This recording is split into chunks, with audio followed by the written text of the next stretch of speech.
ನಮಸ್ಕಾರ, police news 007ಗೆ ಸ್ವಾಗತ. ಇವತ್ತಿನ ವಿಶೇಷ ಸುದ್ದಿ ಏನಿದೆ ತಿಳಿಯೋಣ ಬನ್ನಿ. ಕೊಪ್ಪಳದಲ್ಲಿ ಪೊಲೀಸಪ್ಪನ ದರ್ಪ, ರೈತರ ಶರ್ಟ್ ಕಾಲರ್ ಹಿಡಿದು ಎಳೆದೊಯ್ದ ಪಿಎಸ್ಐ.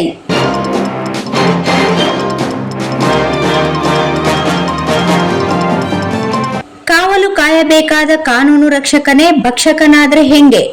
ಅದರಲ್ಲೂ ದೇಶಕ್ಕೆ ಅನ್ನ ಹಾಕೋ ಅನ್ನದಾತರ ಮೇಲೆ ಕಾಕಿ ದರ್ಪ ತೋರಿಸಿದ್ರೆ ಸಹಿಸೋಕೆ ಸಾಧ್ಯನಾ? ಕೊಪ್ಪಳ ಜಿಲ್ಲೆಯ ಯಲಬುರ್ಗಾ ತಾಲೂಕಿನಲ್ಲಿ ಇಂಥದ್ದೇ ಒಂದು ಅಮಾನವೀಯ ಘಟನೆ ನಡೆದಿದೆ. ಹೈಟೆನ್ಷನ್ ವಿದ್ಯುತ್ ಕಂಬ ಅಳವಡಿಕೆ ಪರಿಹಾರದ ವಿಚಾರದಲ್ಲಿ ನ್ಯಾಯ ಕೇಳಲು ಹೋದ ರೈತರ ಶರ್ಟ್ ಹಿಡಿದು ದರದರದನೆ ಎಳೆದೊಯ್ದು ಪಿಎಸ್ಐ ಒಬ್ಬರು ತಮ್ಮ ದರ್ಪ ಮೆರೆದಿದ್ದಾರೆ.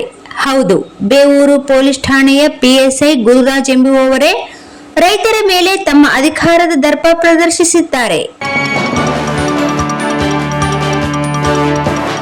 ಅಷ್ಟಕ್ಕೂ ಈ ಗಲಾಟೆಗೆ ಕಾರಣವೇನು?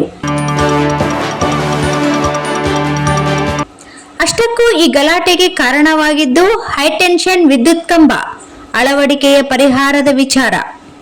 ಗುತ್ತೂರು ಗ್ರಾಮದ ರೈತರಿಗೆ ಸೇರಿದ ಸುಮಾರು 10 ಎಕರೆ ಜಮೀನಿನಲ್ಲಿ ಬರೋಬ್ಬರಿ 4 ಹೈಟೆನ್ಷನ್ ವಿದ್ಯುತ್ ಕಂಬಗಳನ್ನು ಅಳವಡಿಸಲಾಗುತ್ತಿದೆ.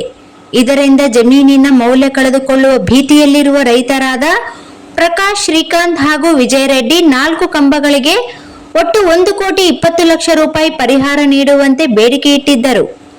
ಆದರೆ ಕಂಬ ಅಳವಡಿಸುವ ಸಿಬ್ಬಂದಿ ಮಾತ್ರ ಕೇವಲ 40 ಲಕ್ಷ ರೂಪಾಯಿ ನೀಡುವುದಾಗಿ ಪಟ್ಟು ಹಿಡಿದಿದ್ದರು. ಇದಕ್ಕೆ ರೈತರು ಒಪ್ಪದಿದ್ದಾಗ ನಿನ್ನೆ ಜಮೀನಿನಲ್ಲಿ ಭಾರಿ ಗಲಾಟೆ ನಡೆದಿದೆ. ಆಗ ಪಿಎಸ್ಐ ಗುರುರಾಜ್ ಅವರು ರೈತರನ್ನು ಎಳೆದೊಯ್ದು ರಾತ್ರಿ ಬಿಟ್ಟು ಕಳಿಸಿದ್ದಾರೆ.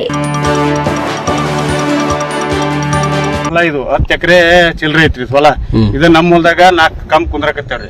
ಅವ್ರನ್ನ 4 ಕಂಬಕ್ಕ 40 ಲಕ್ಷ ಕೊಡ್ತೀವಿ ಅಂದ್ರಿ. ನಮ್ಗ ಒಪ್ಪಿಗಿಲ್ರಿ ಅಂದ್ರಿ. 1,20 ಕೇಳಿದ್ರಿ ನಾವು, 1,20 ಇಲ್ಲ ಅಂದ್ರಿ. ಅವ್ರು 4 ಕಂಬದ ನೋಡಿ 40 ಲಕ್ಷ ಕೊಡ್ತೀವಿ ಅಂದ್ರಿ. ಅವ್ರು ನಮ್ಗೆ ಒಪ್ಪಿಲ್ಲ, ನಾವು 70 ಕೊಡು ಅಂದ್ವಿ. ಅವ್ರು 60 ಬಂದು ನಿಂತ್ಕೊಂಡು ದೌರ್ಜನ್ಯ ಮಾಡಿ ಹಾಕ್ಯಾರ್ರಿ. ನಾವು ಸ್ಟೇ ತೊಗೊಂಬಂದು ಇಲ್ಲಿ ಕೆಲಸ ನಿರ್ಧರಿಸಿದ್ಕ PSI ನಮ್ಮ ತಮ್ಮನರಿಬ್ಬರ ನಮ್ಮ ಅಣ್ಣನ ಮಕ್ಕಳನ್ನಿಬ್ಬರನ್ನ ಬಡ್ದು ಹೇಳ್ಕೊಂಡು ಹೋಗ್ಯಾನ್ರಿ ಪೊಲೀಸ್ ಸ್ಟೇಷನ್ಗೆ. ಸ್ಟೇಷನ್ಗೆ ಹಾಕೊಂಡು ಹೋಗ್ಯಾರ. ಈಗ ಬಡದ್ರನ್ರಿ ಅವ್ರು? ಎದಿಮಂಗ್ಲಂಗಿ ಹಿಡಿದು ಒಂದ್ ಏಟ್ ಬಡ್ದು ಎದಿಮಂಗ್ಲಂಗಿ ಹಿಡ್ಕೊಂಡು ಹೋಗ್ಯಾರ ಜೀಬ್ನ ಹಾಕ್ಯಂಡು. ಹೆಸರು ಏನ್ರಿ ಅವ್ರದ್ದು? ಪ್ರಕಾಶ, ಶ್ರೀಕಾಂತ, ಮಲ್ಲಪ್ಪ, ವಿಜಯ ರೆಡ್ಡಿ 4 ಮಂದಿನೂ ಬಡ್ದು ಹಾಕೊಂಡು ಹೋಗ್ಯಾರ್ರಿ PSI. ಶಲ್ಯ ಕುಂದ್ರಸ ಅಂತ ಹೇಳಿ ಪಿಸಿಗಳಿಗೆ